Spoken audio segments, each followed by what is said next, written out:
3 daughters and not a single son? What a waste of space. What's the point of supporting defective goods that can't produce a male heir? My ex-husband sneered these words at my new husband. You'll never know the joy of having a son.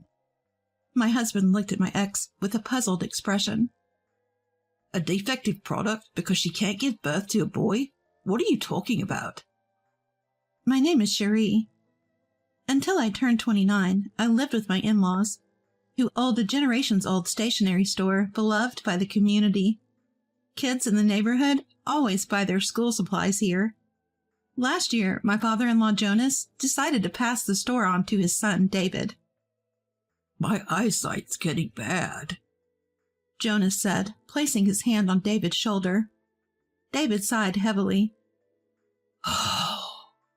looking at me without responding to Jonas. Make sure the store doesn't end with me, Cherie. Here we go again. David has been pressuring me like this ever since we started dating. He always wanted a son, and after we got married, his tone and attitude became increasingly harsh. His mother, Annie, and even Jonas, who tries to be understanding, want a grandson. I had 2 sons right after getting married. You and your sister are both girls. Maybe it's genetic, Annie said. Well, let's hope for a boy next time, Jonas added. You wouldn't understand. Being a regular office worker's daughter, in our family, the eldest son has always taken over the business. Your job is to give birth to the next heir, David said. No one in the family ever stood up to David. I had a 3rd child, hoping that maybe this time it would be a boy and David would change. But yet again, it was a girl. 3 daughters. What a waste. Even looking at our newborn daughter, David didn't change his stance that anything other than a son was worthless. When our 3rd daughter turned 3, we got news from my in-laws, who were at the hospital, that my brother-in-law and his wife had a son. David kicked the chair and yelled at me before even considering congratulations. A son? Right from the start? Not like some useless woman who can't give birth to an heir. A wife like that is no different from a scam. David never laid a hand on me, but his sudden outbursts about having children were something I could never get used to. After berating me endlessly, David simply said, "Dinner," and stormed out of the room. Up to this point, I had been absorbing his anger and hadn't even gone shopping yet. Feeling tears well up, whether from frustration or sadness, I grabbed my wallet and hurried to the store. Once alone, I felt a bit calmer. When I returned, David's car, which had been there earlier, was gone. Did he really go out after telling me to prepare dinner? I was angry, but at least I wouldn't have to face any blame about the kids if I didn't see him. In the quiet house, with our daughters also gone, I waited alone for everyone to return. Then a call came in from my parents' home. It was my mom asking, "David suddenly showed up and left the girls here. What's going on?" The girls? I told her I didn't know what was happening either, and asked her to watch the kids for a bit before hanging up. I tried to reach David to get his side of the story, but got no response. After several attempts, I was about to leave for my parents' house when David's car pulled up. I rushed over to him. "David, Mom just called and said you left the girls with her." "Yeah, it's hard to manage all 3, so I dropped them off." "What?" "You're not needed anymore. Go back to your parents' house. We're getting a divorce." David pulled out divorce papers from his bag, held them up in front of me, and added, "Sign these." "A divorce?" There's no point in supporting a defective woman who can't give birth to a boy. Faced with the sudden word divorce from David, I felt a sense of relief. Maybe divorce was the answer all along. I returned to my parents' home and worked hard every day to raise my daughters. David did send child support every month, but he had no interest in his daughters, who couldn't be his successors. Moreover, the girls, who had never been close to David, had no desire to see him after the divorce. 3 years after the divorce, I met my current husband, Frederick, a doctor, and we got married. He treats my 3 daughters as if they were his own, and we have a good family relationship. One day while shopping with my husband, I ran into David. Our eyes met, and there was no chance to escape as he quickly approached. Long time no see. Ah, so this is your new husband. This was the first time I had spoken to David since informing him that I no longer needed child support due to my remarriage. I was a bit nervous about what he might say. I've remarried too. This is my current wife, Elise. As David introduced the woman next to him, she shifted the baby boy she was holding, as if to show him off. David looked satisfied and turned to my husband with a condescending smile. You'll never hold a son in your arms. She's defective. She can only give birth to girls. My husband looked puzzled. Don't you know? He looked at me and smiled. The gender of a baby is determined by the genetic information in the sperm. So if you really want to blame someone for only having daughters, it would be the father. David seemed offended by my husband's retort and raised his voice, even though we were in public. That's nonsense. She's useless because she can only give birth to girls. Wow, people still believe that myth? There's no scientific basis for that. Annoyed that my husband dismissed his belief as a myth, David snapped. Who do you think you are? I'm a doctor. Probably know a bit more about this than you do. David seemed surprised by this and muttered some curses. I don't care if you're a doctor. She gave birth to 3 girls and I left her. If you want a son as an heir, think twice. Just then, our daughters returned from buying drinks. Mom, is Strawberry okay? My eldest and second daughters, each holding drinks, were followed by our youngest, who was holding the hand of a little boy. David's eyes widened in surprise. He's our son. Doesn't he look just like my husband? Your son? Realizing that I, whom he'd mocked for only giving birth to girls, had a son, David was speechless. He took his new wife's hand and left. My 2 older daughters, who remembered the divorce drama from 5 years ago, made faces of disgust at their father. 3 months after the encounter with David, I received a call from an unknown number. I ignored it at first, but the calls kept coming. Curious, I answered on the 4th call. Hello? Cherie, listen, I need to talk. It was David, speaking rapidly as if in a hurry. According to the story, David had some concerns and decided to visit a hospital after encountering us. Turns out it was the same hospital where my husband works. My husband spotted David sitting in the lobby and approached him, asking if he was feeling unwell. David said he was fine, but wanted to consult a doctor about his son.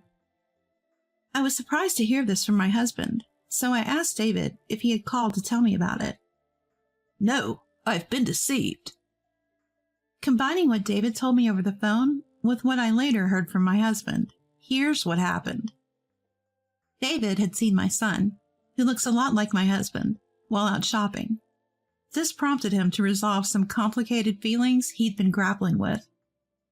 You see, David had been bothered that his son, born to his second wife, didn't resemble him much. Despite trying to brush it off, everyone kept saying the boy looked like his mom. No one said he looked like David. So David decided he wanted a DNA test to prove his paternity and went to the hospital for that reason. At first, he just wanted to ease his mind with the test. But my husband told him, if you're raising him with love as your son, isn't that enough? David took this as a veiled suggestion that the test might prove the boy wasn't his, and he got angry.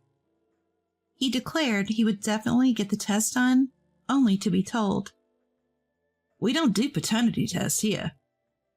Ignoring my husband's words, David went ahead and visited the hospital's genetics department. As expected, they couldn't help him. The doctor suggested he consult a lawyer, so he left the hospital. Later, he got the test done through a lawyer-recommended agency and found out the boy wasn't his biological son. When I confronted her, she admitted she cheated. David said, anger seeping through the phone. But honestly, I had nothing to say. I don't know if he just wanted someone to listen or thought I'd sympathize, but the call was unnecessary. So what do you want from me? I'm not interested in your life anymore, so stop contacting me, I said, ignoring his desperate tone. I hung up and blocked his number. But just when I thought peace had returned to our home, a new problem arose. David's ex-wife, who had been divorced and sought compensation, started pestering my husband for a dinner date. She had learned about my husband's workplace from David, checked every doctor's profile on the hospital's website, and finally identified my husband and his department from the posted photos. She then reached out on social media, trying to impress him with her achievements and inviting him to dinner, only to be firmly turned down. Despite being turned down, this woman was relentless. She even tried to ambush my husband as he left the hospital and made unnecessary appointments, raising alarms among the hospital staff. Eventually, my husband decided to talk to her directly to put an end to the inconvenience she was causing. As always, he caught her loitering around the hospital and told her off. Please stop following me. I have no interest in dining with you or being friends. She got red in the face, badmouthed me, his wife, and stormed off. I don't remember the details, my husband said. It was embarrassing. Everyone was watching. 4 days after hearing this from my husband, our doorbell rang incessantly. On the monitor was a woman who appeared to be David's ex-wife.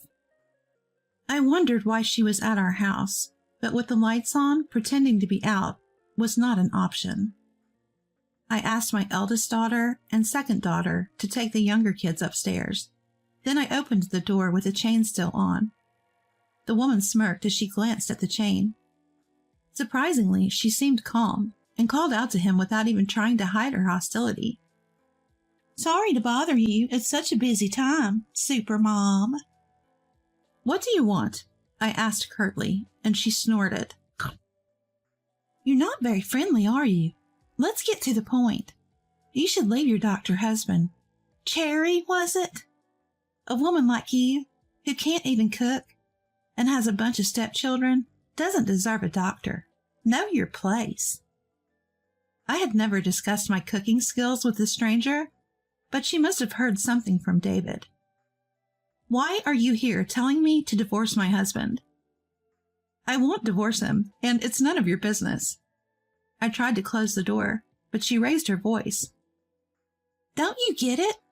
The reason David left you is because I suggested it. I froze, and she retracted her foot from the doorway, laughing. That was close. Almost got my foot caught. What are you talking about? Ignoring her flippancy, she sneered. I was dating David at the time. He's the eldest son of a historic shop, you know. So I advised him to divorce you since you can only give birth to daughters and can't produce a male heir. I had no idea, so it wasn't a fair. Well, it turned out for the best. Now you know you can have a son. But the stationery shop doesn't make as much as I thought, so I'll give David back to you, and you give me your current husband. She spoke as if she had already won, looking down on me with a smug expression. As I was lost in thought, she said in a low voice, If you get it, then divorce him already, and left. I was shocked by this unexpected revelation, but I felt no pain as my love for David had already faded. Still, I wanted to put an end to her stalking my husband. Before opening the door, I had set my phone to record, just in case. The audio was clearer than expected, and I decided to fight to protect my husband and children. Later, I used the recording as evidence to demand compensation from David and his ex-wife. She was reluctant to pay, saying I had also remarried, but I sent detailed documents to her parents prepared by a lawyer based on information from David. David also had resentments towards his ex-wife, so things moved smoothly. I don't know if he's remorseful, but he has already paid the compensation in full. On the other hand, her parents were furious when they learned about their daughter's actions. They summoned her and her child to their home and promised to make payments to me. She couldn't pay it all at once, since she also owed David, but she's making monthly payments. It's funny to talk about a successor when we don't even know if they want to take over. And the idea that only a boy can inherit is strange. What kind of business can only be passed to a man? My husband, who has no plans to open his own practice, spoke in a relaxed tone. We hope our children find what they want to do in life. We don't worry about whether they're boys or girls. Our family here and now is what matters most, and so we continue to live happily.